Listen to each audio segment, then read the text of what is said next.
दर्शन भी होने चाहिए। आप सभी प्रायकर के कथाएं श्रवण करते ही रहते हैं। हमारी जो प्राचीन परंपराएं थी वो यही थी जो प्रत्यक्ष में आपको यहाँ भागवत जी के दर्शन होने चाहिए। प्रायकर के आप लोग देखते होंगे कि भागवत जी बंद रहती है। अब तो कुछ परंपरा ऐसी भी चल गई हैं कि कपड़े में नहीं पेटी में बंद है, पर दर्शन होना अति आवश्यक है। जैसे किशोरी जी के अभी दर्शन बंद है, पट बंद है, तो क्या दर्शन हो रहे हैं आपको? पुजारी जी आएंगे, पर्दा खोलेंगे, तब हमें दर्शन होंगे। तो दर्शन होना भी अति आवश्यक है।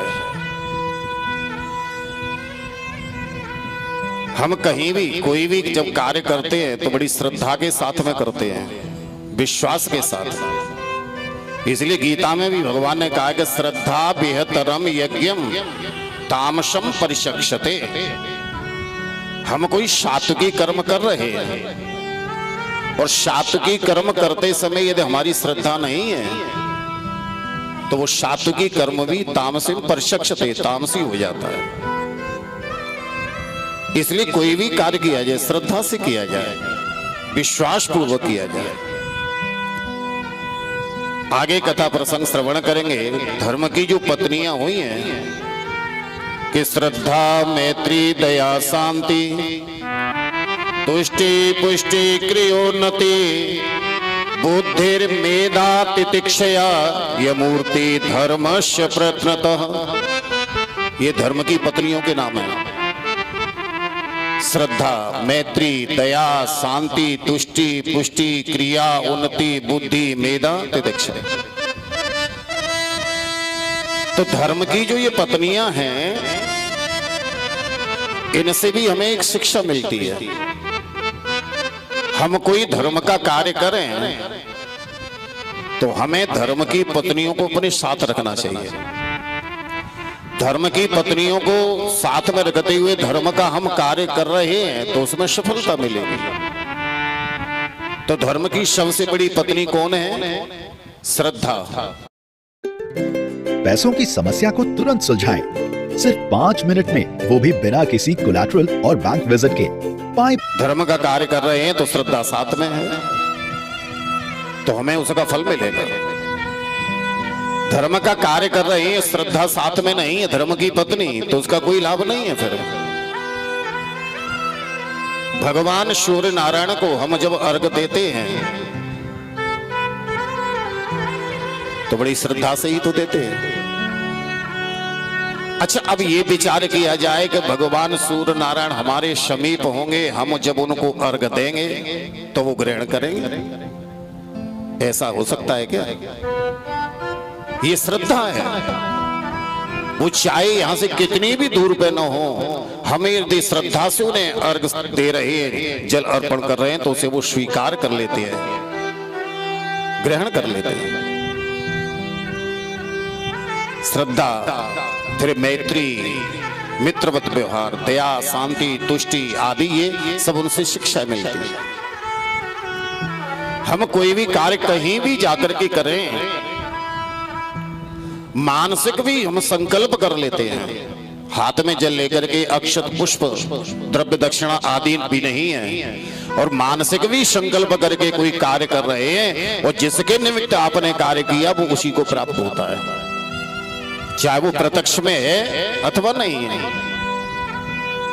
श्री धाम वृंदावन में हम यह कथा श्रवण कर रहे हैं।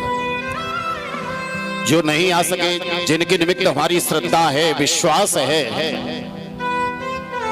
घर पे जैसे हमारे ठाकुर जी हैं अन्य अन्य, उनको भी हमने मानसिक यहाँ ध्यान कर लिया, तो यहाँ आप बैठ के कथा सुन रहे हो, वहां वो कथा सुन रहे हो।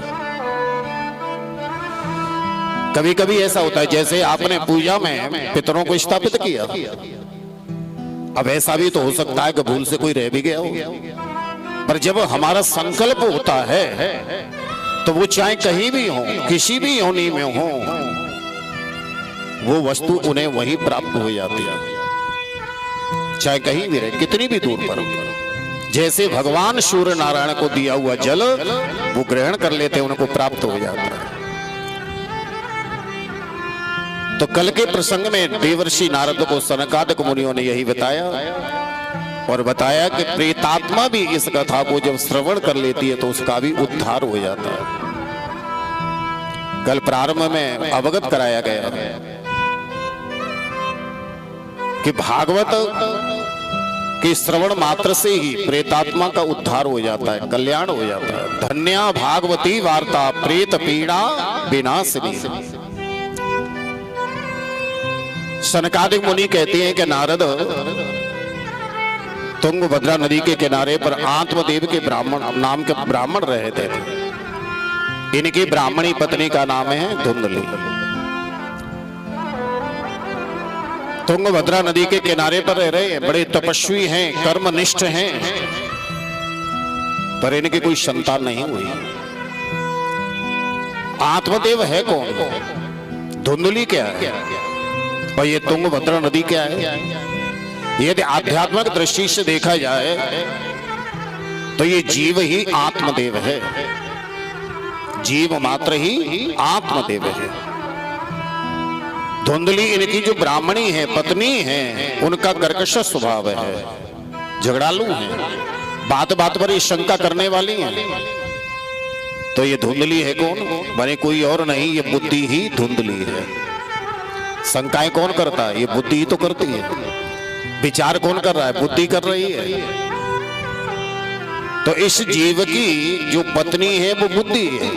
तुंगभद्रा नदी, तुंग माने होता है श्रेष्ठ, भद्रा माने कल्याण। श्रेष्ठ कल्याण करने का जो साधन है वो ये मनुष्य तन है। ये हमारा शरीर ही तुंगभद्रा नदी है। इसलिए कहते हैं ठाकुर जी के, हे जीव मैंने तुझे मनुष्य तन दिया, वो किस लिए दिया? अपना उद्धार करने के लिए। और मनुष्य तन प्राप्त करने के बाद में भी जीव अपना उद्धार न कर सका तो इसमें फिर मेरा क्या दोष है? मैंने मानुष जन्म तुझको हीरा दिया, जो तू वृथा ही कमाए तो मैं क्या करूं? भगवान कहते हैं ये अनमोल एक हीरा मिला है और इस हीरे को प्राप्त करने के बाद में भी इसे वृथा में हमने नष्ट कर दिया तो इसमें ठाकुर जी का भला क्या दोष है? तो ये शरीर ही तुंगभद्रा नदी है, ये जीव ही आत्मदेव है और हमारी ये बुद्धि ही धुंधली है। अथवा ये कहें कि ये किसी ब्राह्मण आदि की कथा नहीं, अपने जीवन की कथा है। हम अपने जीवन पर इसे उतारे।